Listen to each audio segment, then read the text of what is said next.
আসসালামু আলাইকুম। Nice kitchen with blog চ্যানেলে সকলকে স্বাগত। দেখতে পাচ্ছেন আজকে কিন্তু আমি কেক নিয়ে চলে এসেছি।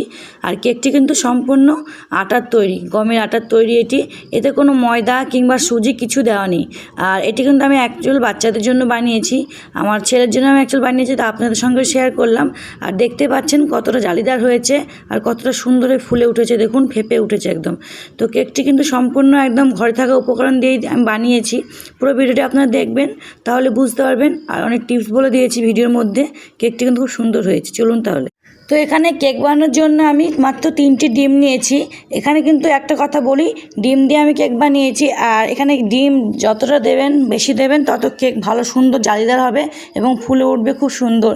আর ডিমটাকে ভালোভাবে ফাটাতে হবে কিন্তু। তো আমি মোটামুটি একটুখানি ফাটিয়ে নিলাম। তারপর দেখুন এখানে চিনি ব্যবহার করছি। চিনিটা আপনারা আপনাদের টেস্ট অনুযায়ী ব্যবহার করবেন। আমি এখানে এরকম মানে কোনো মাপ না দেখেই বানাচ্ছি, দেখুন এটা। তো চিনিতে আমি কিন্তু পরিমাণ মতো চিনি দিয়ে দিলাম। তারপরে আবারও ভালো করে একটু ফাটিয়ে নিচ্ছি। যত ফাটাবেন ডিমটি, তো মানে ডিম যত ভালো ফাটাবেন, তত ভেতর থেকে আটার সঙ্গে এটাকে একদম ডিমটা একদম ফুলে নিয়ে আসবে কেকটাকে। তো আর তারপর দেখুন এখানে একটু আমি তেল দিয়ে নিলাম, সাদা তেল যেটাকে বলা হয় রিফাইন অয়েল। তো এই ছোটো একটা বাটির দিয়ে দিলাম। এখানে আপনার চাইলে ঘি কিংবা বাটার ব্যবহার করতে পারেন, আমি এখানে তেল ব্যবহার করেছি। তবে আবার একটু ভালো করে ফাটিয়ে নিয়েছি। আর এই যে কোনো মিষ্টি চামচ জিনিসে যদি একটুখানি মতো লবণ দেন, একদম 1 চামচ না, 1 চামচের মানে একদম একটুখানি মতো 1 চিমটি মতো লবণ দিলে তার টেস্টটা অনেক ভালো হয়। শেষে আমি লবণ দিয়ে এটাকে ফাটিয়ে নিলাম। আর দেখুন ফাটাতে ফাটাতে কিন্তু কত পুরো চেঞ্জ হয়ে গেছে কালারটা। মানে এইরকম মানে হাত ব্যথা হয়ে যাবে আপনার, সেরকমভাবে ফাটাতে হবে, তাহলে কেক কিন্তু সত্যি জালিদার হবে। আটারও কেক ভালো লাগবে খেতে। আটার কেক কিন্তু মানে সবাইভাবে খেতে ভালো লাগবে না এরকম কোনো কথা না। এই দেখুন আমার আটা থেকে আটা নিয়ে নিচ্ছি। তো আমি একটা বাড়িতে থাকা কাপ দিয়ে মেপে দেখাচ্ছি আপনাদের। আমি এই যে এই কাপে 2.5 কাপ মতো মানে আটা ব্যবহার করছি। কিন্তু এখানে কোনো সুজি বা ময়দা 1 চামচ কোনো কিছু ব্যবহার করবেন না। এই আটা দিয়ে আপনারা সত্যি বানাবেন, বুঝতে পারবেন কতটা মানে ভালো হবে। আর আমি যেটা বলছি একটু ফলো করবেন। ডিমটা একটু বেশি দেওয়ার চেষ্টা করবেন, 3টে হোক এরকম।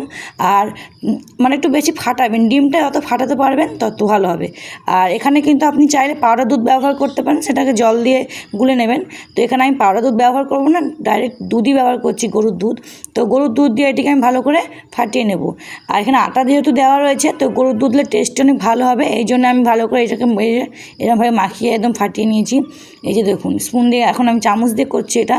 যত মানে আপনি ফাটাতে পারবেন, মানে ব্যাটারটা যত আপনি ফাটিয়ে ফাটিয়ে বানাতে পারবেন, হাতে ব্যথা করবে এরকম ফাটাতে পারবেন, তাহলে কেক কিন্তু আপনার একদম জালিদার হবে, সফট হবে।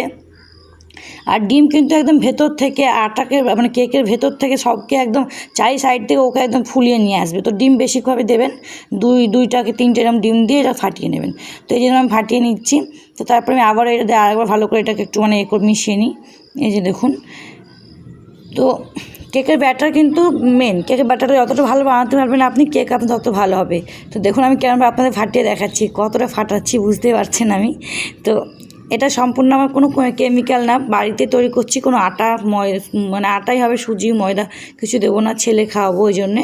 আর এখানে যে কেক মোল্ডে তেল লাগিয়ে নিলাম কাগজের সঙ্গে। তো এটা তো আপনারা সকলে জানেন। তো তারপরে এই যে এটাকে একটু ভালো করে এটা মিশিয়ে নিই। এবারে দেখুন এখানে কিছু একটা মেশাবো। তো যে বেকিং পাউডার হয়, ঠিক সেই বেকিং পাউডার এই চামচেরই 2 চামচ মতো বেকিং পাউডার দিয়ে নেবেন। এই চামচ 2 চামচ মতো বেকিং পাউডার দিয়ে নিলাম, দিয়ে আবারও ভালো করে এটাকে ফাটিয়ে নেবেন। তারপরে যখন এইরকমভাবে ফাটিয়ে নিয়েছি, এবার যে মোল্ডটাতে মানে তেল লাগিয়ে নিয়েছিলাম, এই যে এখানে এবার এটা দিয়ে নেব, একটু উপর থেকে দিয়ে নেবেন। হ্যাঁ, আর এটা ফাটানোটাই মেন। আপনারা ভালো করে ডিম বেশি দিয়ে এটা ফাটিয়ে নেবেন। আর বেকিং পাউডার দিয়েছি এখানে, কিচ্ছু না, ইনোটিনিউস ব্যবহার করবেন না, করলেও করতে পারেন কিন্তু আমি করিনি। তারপরে যেখানে নিয়ে নিলাম, দেওয়া হয়ে গেছে এটাকে। এবারে যেখানে আগে থেকে তো আগের দিন দেখিয়েছি লবণ দিয়ে এটাকে মানে পুড়িয়ে ভাপে দিয়ে রেখেছিলাম, লবণ যেহেতু অনেক তেতে গেছে। তো এবারে গরম হয়ে এসেছে, এবার দিয়ে দিলাম এটা স্ট্যান্ডটা। এবারে যে আমি এটা বসিয়ে দিলাম কেকটা, দেখুন।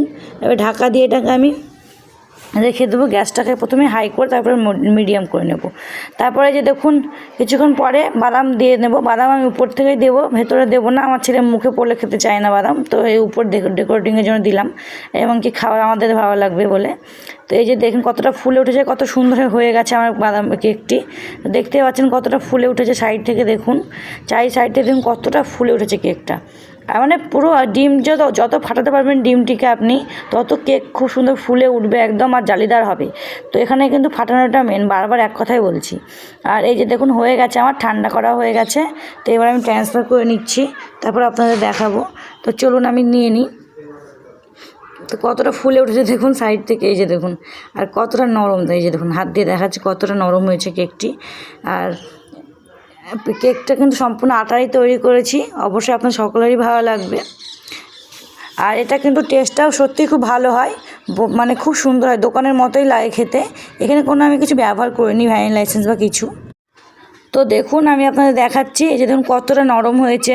হ্যাঁ, এই যে দেখুন কত নরম হয়েছে আর কতটা ফুলে উঠেছে দেখুন, পুরো এক হাত আমার। তো ভিডিওটা কেমন লাগলো অবশ্যই জানাবেন। সকলে ভালো থাকবেন।